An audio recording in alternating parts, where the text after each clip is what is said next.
Halo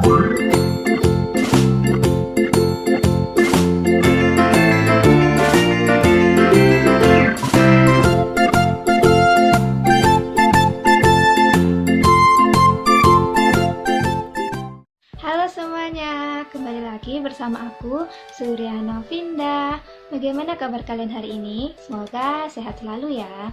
Oke, di video kali ini agak berbeda dengan video aku sebelumnya. Ini adalah segmen baru, nama segmennya Keraton atau Kelar Nonton. Jadi di sini tuh aku mereview tentang film atau drama yang sudah aku lihat karena kelar nonton gitu ya. Nanti aku menjelaskan tentang fakta-faktanya, alur ceritanya atau sinopsisnya, sama rating dari aku gitu ya. Jadi kayak subjektif banget gitu dari aku. Oke, jadi drama yang mau aku bahas kali ini adalah drama comebacknya dari Babang Tampan Lee Min Ho, kalau kalian tahu. Iya, bener, judulnya adalah The King, atau bahasa Koreanya tuh ya The King Yongwon의 군주, The King Eternal Monarch, ya gitulah pokoknya. Jumlah episodenya ada 16, tapi belum tahu ya kalau misalnya dia ada penambahan jumlah episode kalau misalnya ratingnya tinggi. Biasanya kan kalau drama Korea kalau misalnya ratingnya tinggi, biasanya ada penambahan jumlah episode. Kalau misalnya ratingnya rendah, ada pengurangan jumlah episode. Terus saluran channel yang tayang itu ada di SBS, stasiun TV pada SBS, sama ada di Netflix. Oke, terus jam tayangnya itu ada pada hari Jumat dan Sabtu jam 10 malam. Jadi biasanya kalau di Indonesia itu ada selisih satu harinya gitu ya, baru muncul hari Sabtu sama Minggunya. Terus drama ini disutradarai oleh Baek Sang-hoon gitu. Baek Sang-hoon sama screenwriter atau penulis naskahnya itu adalah Kim Eun-suk gitu ya, yang dia tuh udah terkenal banget, dimana drama-drama yang dia buat itu pasti yang ratingnya bagus-bagus. Dan aku juga suka drama-dramanya tuh antara kayak Secret Garden, kayak Goblin, kayak yang Lee Min Ho itu yang The Legend of the Blue Sea, itu bagus-bagus semua deh, recommended semua. Oke, jadi langsung aja kita mulai ke fakta-fakta para pemainnya. Di sini aku jelasin 5 pemeran utama dari drama The King ini. Yang pertama yang pastinya adalah Lee Min Ho, dia adalah pemeran utama pria di drama ini.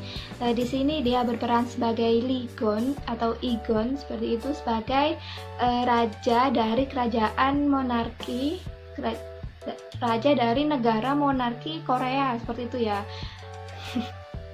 Bingung aku.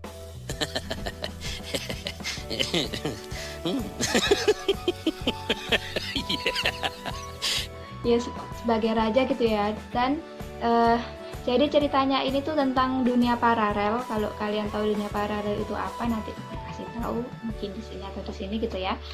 Dunia paralel, dan di sini di kerajaan, di dunianya Lee Min Ho itu, Korea tuh bentuknya masih kerajaan, dan yang dunia paralel satunya yang sekarang ini, dunia ini saat ini kayak Korea yang bentuknya republik.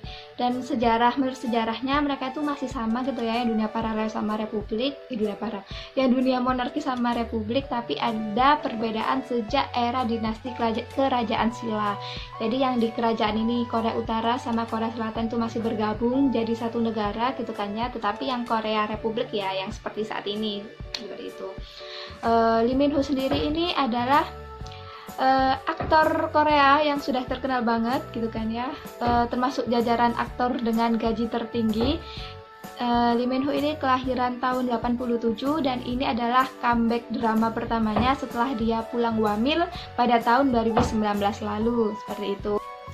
Lalu yang kedua adalah pemeran utama wanita, yaitu Kim Go Eun gitu kan ya. Di sini dia berperan sebagai Jong Tae-eul atau Luna. Jadi sepertinya nih di drama ini yang di negaranya yang monarki gitu ya, aku agak bingung nyebutnya, Korea monarki itu ada mungkin bakalan muncul si Kim Go Eun ini sebagai Luna gitu kayaknya, tapi selama episode 1 sampai 4 itu belum ditunjukkan.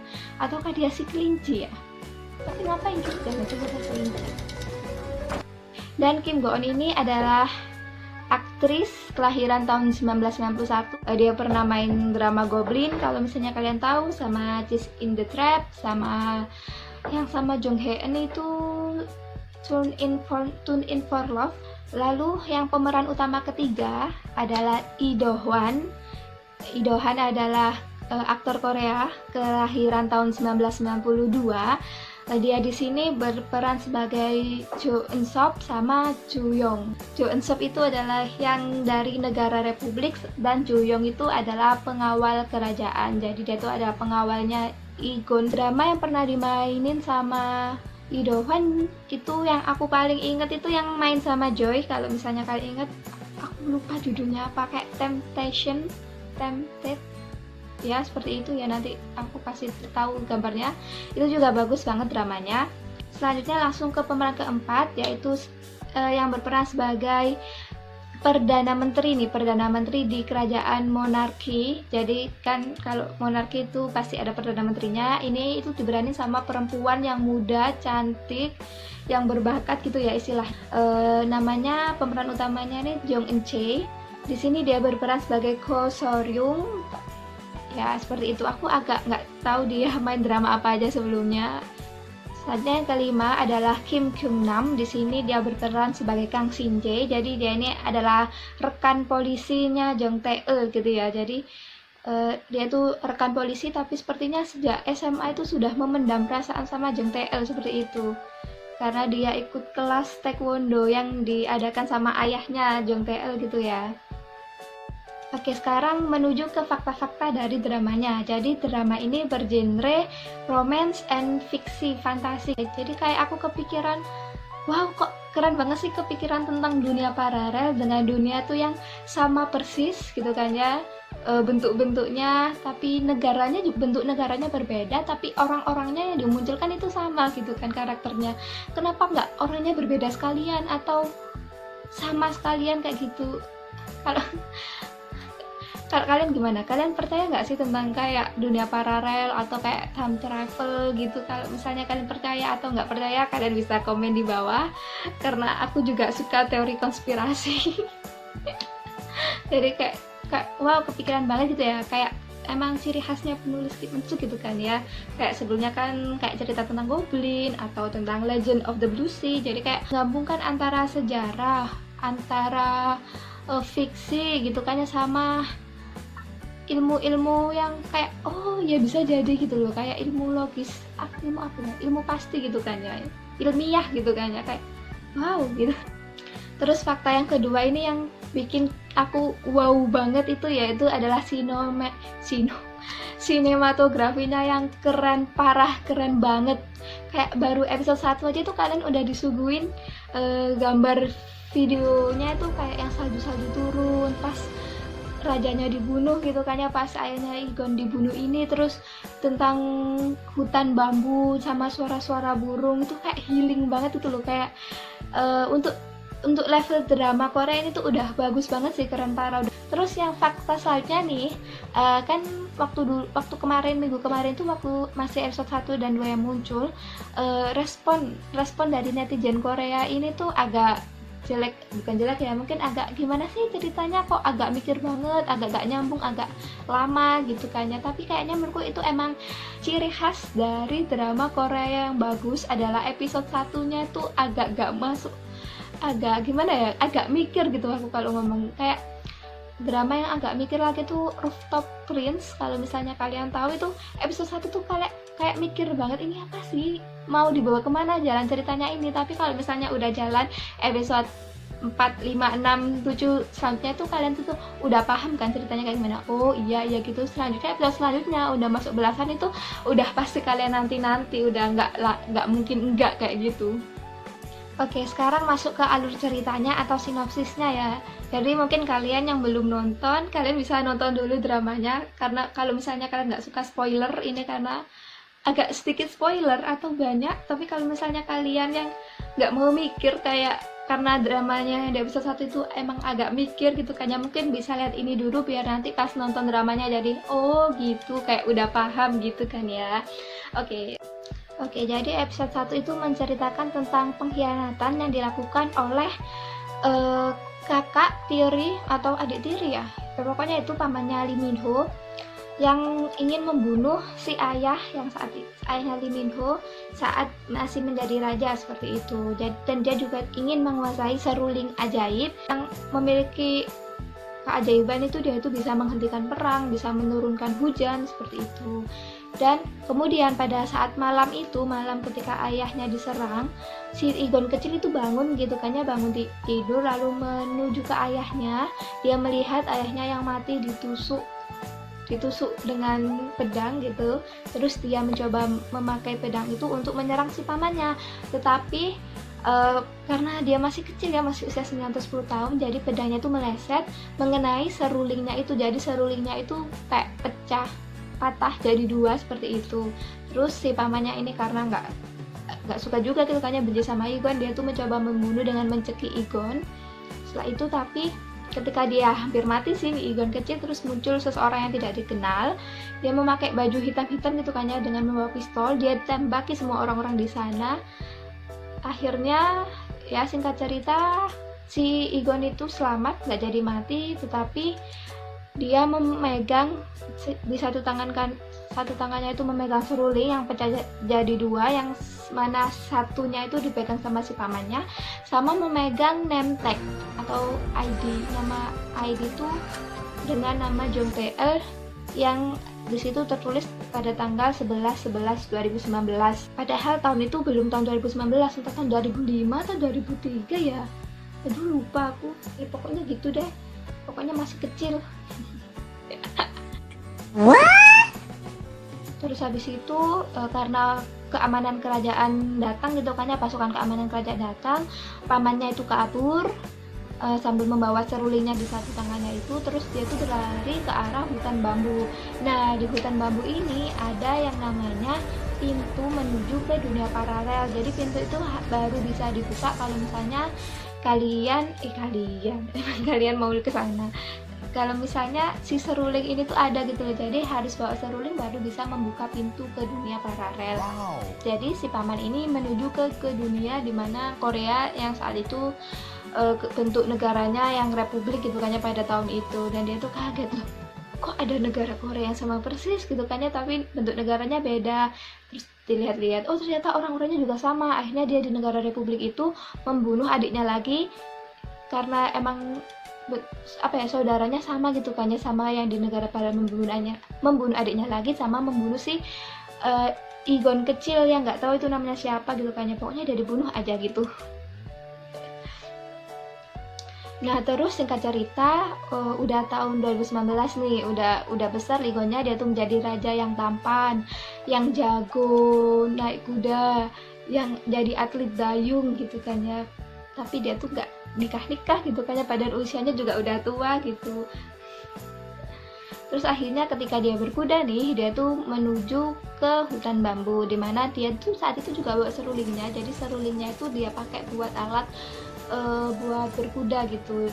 Terus ketika sampai di hutan bambu itu, dia melihat ada yang namanya pintu paralel itu kan, dia tuh kebuka. Akhirnya dia itu sadar, oh ini nih yang aku cari selama ini, karena dia kan selama ini tuh pegang name tag atau kartu namanya Jong Tae-el gitu kan ya pada tahun 2019 itu. Tetapi waktu dicari-cari di negaranya yang kerajaan juga nggak ada gitu yang namanya Jong Tae-el seperti itu, karena ya emang dari dunia yang berbeda. Jadi dia tuh udah langsung memantapkan hati, karena dia ahli matematika juga, udah kayak percaya banget sama dunia paralel. Dia naik kudanya, dia pergi melompat si pintu itu. Dan yang aku lucu banget itu, dia tuh sampai di Korea itu naik kudanya saingan sama mobil-mobil gitu kan ya, balapannya sama mobil sama bis. Untungnya saat itu dia tuh langsung ketahuan sama Jong Tae-el pas itu. Akhirnya yang menyetop dia gitu kan ya, yang menyuruh minggir kuda minggir itu adalah Jong Tae-el. Terus si Lee Min Ho tuh kaget kan, ini aku cari-cari selama ini, Jong Tae-el yang aku cari-cari selama ini gitu. Tetapi yang Jong Tae-el ngelihat ya, ngerasa si Lee Min Ho atau Igon ini tuh orang gila, masa di jalan raya gitu naik kuda, itu udah kena pasal pelanggaran lalu lintas, mengganggu ketertiban umum ya gitu. Akhirnya ya dibawa ke kantor polisi untuk diinterogasi. Tetapi ya gitu, orang nggak ada di dunia itu juga jadi sidik jarinya nggak ada, DNA-nya nggak ada, ya bingung kan ya dari mana nih orang gitu, datang dari mana. Akhirnya pada pertengahan terakhir episode 4 ini, si Igon ini dia tuh kembali ke negaranya. Dan akhirnya si Jong Tae-il ini akhirnya merasa kayak kehilangan gitu ya, selama ini digangguin sama Igon gitu kan ya, diteleponin, dikejar-kejar kamu di mana gitu kan ya, dimintain tolong ini itu, tapi ternyata dia udah pulang ke negaranya. Jadi kayak Jong Tae-il ini merasa kehilangan, terus dia tuh juga mulai sadar kayaknya orang ini beneran deh, gak bohong deh gitu kan ya, gak bohong deh, dia itu emang beneran dari negara apa sih, gak bohong deh, dia itu emang beneran dari negara kerajaan Korea gitu, dari dunia paralel. Soalnya ya kayak meyakinkan aja gitu, ya, masa ada sih orang pakai baju kancingnya itu dari berlian kalau bukan raja. Terus pada ini nih yang aku tunggu-tunggu tuh, yang pada menit-menit terakhir episode 4 itu adalah dimana Igon ini kembali ke dunia yang Republik Korea gitu kan, untuk menemui Jong Tae-il. Terus karena Jong Tae-il sudah penasaran gitu ya kan ya, terus akhirnya dia meminta atau Igon yang ngajak dia untuk ke negaranya yang di monarki. Jadi mereka berdua ini naik kuda, ngelewatin jalan raya lagi, terus menuju ke hutan bambu dan melewati pintu portal menuju dunia paralel. Terus dan bersambung di sini sih, udah lompat, terus habis itu ada pengawal kerajaannya datang mencari raja. Jadi kayak karena bersambung di sini, aku tuh penasaran banget sih kelanjutannya episode 5, 6 itu gimana. Soalnya pasti kayak lucu-lucu aja gitu kan, gemes-gemes keuuan. Soalnya si Ligon bisa menunjukkan bahwa dirinya adalah seorang raja, dia pasti akan sombong menunjukkan kekayaannya. Jadi aku gak sabar untuk melihat episode 5-6-nya. Bagaimana dengan kalian? Apakah sudah mulai tertarik atau udah nonton dan gak sabar juga kayak aku? Komen di bawah. Oke, jadi sekarang penilaian dari aku ngasih nilai 9 dari 10 untuk drama ini. Untuk selama ini aku nonton ya episode 1 sampai 4 karena dia itu bagus banget, membuat aku tuh berpikir gitu kan. Episode 1 berpikir, episode 2 oke, menanti-nanti, episode 3 berpikir lagi, episode 4 menanti-nanti lagi, episode 5 nggak sabar banget. Kayaknya emang pembawaannya, dramanya itu bagus banget sih, untuk segi pengambilan gambarnya, segi ceritanya, jadi emang layak untuk ditonton dan ditunggu-tunggu. Jadi gimana nih buat kalian yang belum lihat dramanya, apakah penasaran? Dan apakah kalian yang sudah melihat dramanya gak sabar juga kayak aku menunggu keuuan kegemesan dari couple ini? Komen di bawah. Oke deh, sekian video dari aku, semoga menghibur. Jangan lupa klik like, comment, subscribe, dan share ke semua sosial media yang kalian punya. See you on my next video, bye bye.